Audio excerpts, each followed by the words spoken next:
Okay. Good afternoon. My name is Roberto Maldonado. I'm going to be discussing workplace safety. This is information for current and new employees. Why is workplace safety critical? Well, a serious workplace injury or death can change lives forever, meaning employees, families, friends, communities, and co-workers. If an employee is injured at work, it costs companies loss of work hours, increased insurance rates, and obviously workers' compensation premium rates go up, and there could be a possibility of litigation. Now, companies that create a safe workplace can reduce lost monies in several ways. One of them, companies that put safety first turn out higher quality products, which in turn will benefit companies and employees. Now, here are some of the following are the most common things that cause workplace safety hazards. One of them is wet and slippery floors, pallets and debris on the floor, extension cords, open filing cabinets, forklifts, and pallet jacks. Okay? So what are hazards in a workplace safety that can affect you? Well, according to a website called esourcesfacia.gov.au, they basically state that anything that's a hazard can be something that trips you, something that cuts you, burns you, damages your eyes, makes you feel nausea or have sickness, or something that can cause pain. So what do you do if you or someone gets hurt at work? So let's say you get hurt at work. Well, for one, stop what you're doing and look for a supervisor. Now, depending on the severity of the injury or how bad your injury is, you need to go find a co-worker to let you know what to do in case you really can't walk or do anything. And now, if the injury is super severe, just call 911. Now, if you witness somebody being hurt, first thing to do is you need to go to that employee and attend to them to see if they need any help. Second, you're going to have to go find a supervisor and let her know what you witnessed. Now, remember, if you witness an injury, the safety manager is going to ask you for a statement, so just kind of remember, obviously, they're obviously going to know the date is, but make sure you remember the time when you witnessed the accident. Okay, once an accident or injury has occurred, the safety manager is going to ask some of these following questions. He's going to ask you, where's the injury? Excuse me. Are you coherent? Do you feel lightheaded? Can you walk to the office? Do you need assistance? Do you know if there was any witnesses? And finally, he's going to ask to see if you want to go see a doctor or if you want to refuse medical attention. Because what are the main accident and injuries at work?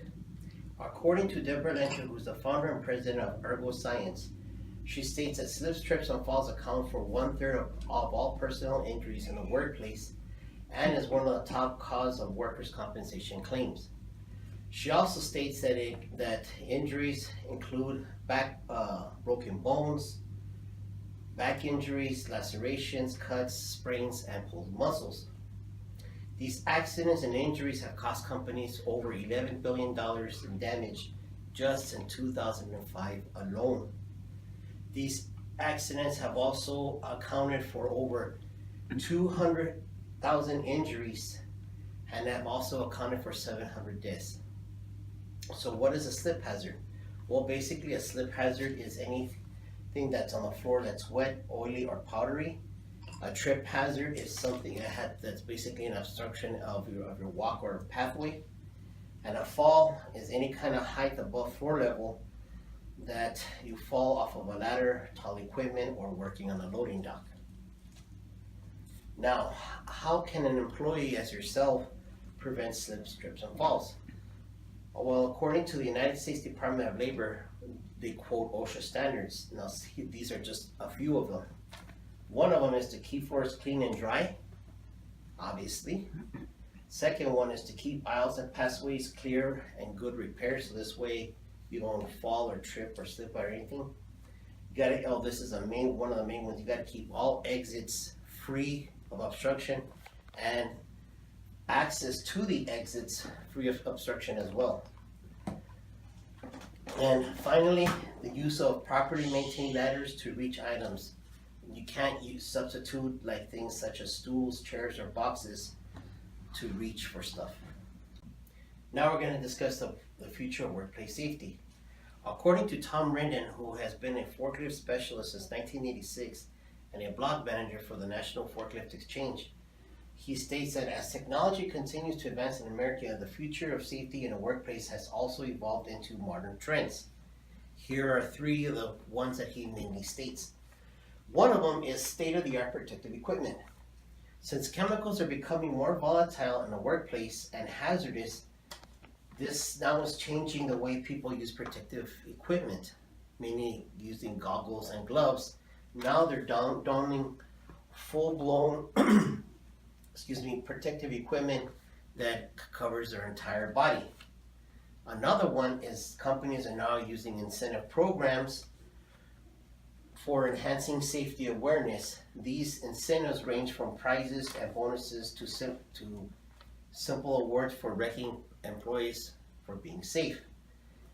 And finally, this is the best one of all that I like, is a forklift simulator. This new forklift simulator allows both for the beginner and advanced drivers to operate a forklift without the stress of live operation.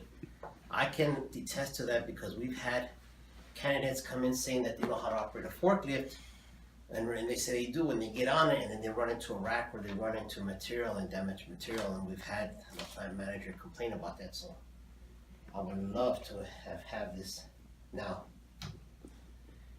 And finally, benefits for safety awareness.